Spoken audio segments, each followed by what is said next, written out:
भ्रष्टाचार के आरोप में कुर्नी के विधायक की सदस्यता चुनाव आयोग ने समाप्त की। जनता दल यू का वर्कर और आरजेडी के वर्कर में अंदर से दोनों में मतभेद है।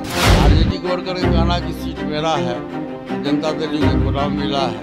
नमस्कार, आप देख रहे हैं लाइव सिटीज। मैं आपके साथ प्रेम राधे के। बिहार में एक सीट पर उपचुनाव है और इसी को लेकर बिहार के मुख्यमंत्री नीतीश कुमार और बिहार के उप मुख्यमंत्री तेजस्वी यादव दोनों कैंप कर रहे हैं और आज कुढ़नी पहुंचे थे। उस दौरान कुछ छात्र हैं जो हंगामा किया। इसी पे बात करने के लिए केंद्रीय मंत्री पशुपति पारस जी हैं हमारे साथ।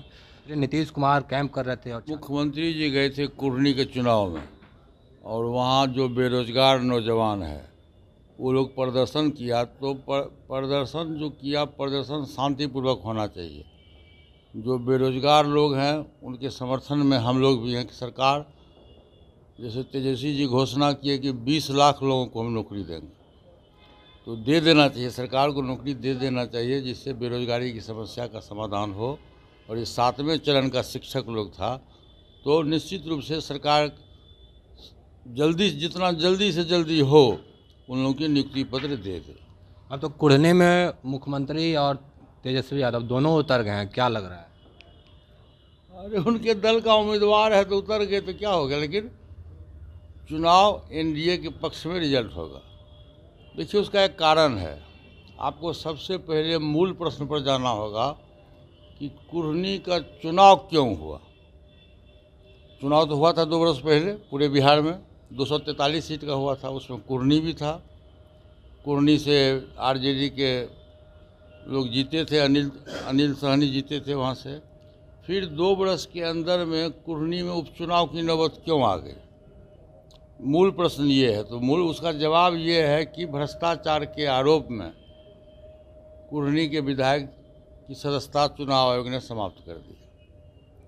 अब चुनाव हुआ तो आरजेडी ने अपना उम्मीदवार नहीं दिया, आरजेडी ये सीट छोड़ दिया जनता दल यू को। अब जनता दल यू का वर्कर और आरजेडी के वर्कर में अंदर से दोनों में मतभेद है। आरजेडी के वर्कर का कहना कि सीट मेरा है और जनता दल यू को नाम मिला है, तो इसीलिए ज्वाइंट मुख्यमंत्री और डिप्टी सीएम को ज्वाइंट जाना पड़ा वर्कर्स को समझाने के लिए।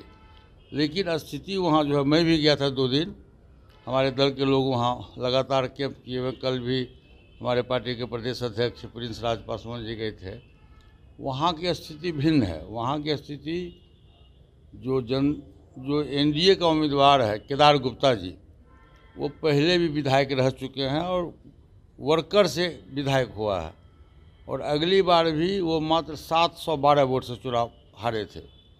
इस बार जो हम लोग जो वहाँ कैंप किए 2 दिन, तो वहाँ की जो परिस्थिति थी, जो उसमें आकलन आया है कि उसमें एनडीए गठबंधन के उम्मीदवार काफ़ी मतों से चुनाव जीते।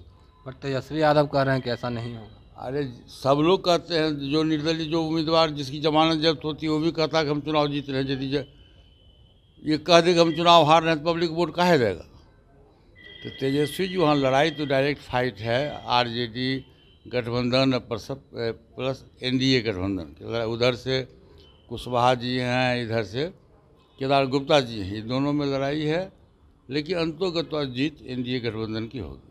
तेजस्वी यादव अभी सिंगापुर के लिए रवाना हुआ और फिर से एक बार कह दिया बीजेपी को बड़का झूठा पार्टी। ये सब तो गलत है। देखिए ये सब गलत है। ये सब का तेजस्वी जी बड़े पद पर है, डिप्टी सीएम है, कम से कम उनको अपने मुंह से सब बात नहीं बोलना चाहिए। तो देखा, हमारे साथ केंद्रीय मंत्री हैं, तमाम सवालों का जवाब दिया। बाकी की तमाम खबरों के बने रहे लाइव सिटीज के साथ। धन्यवाद।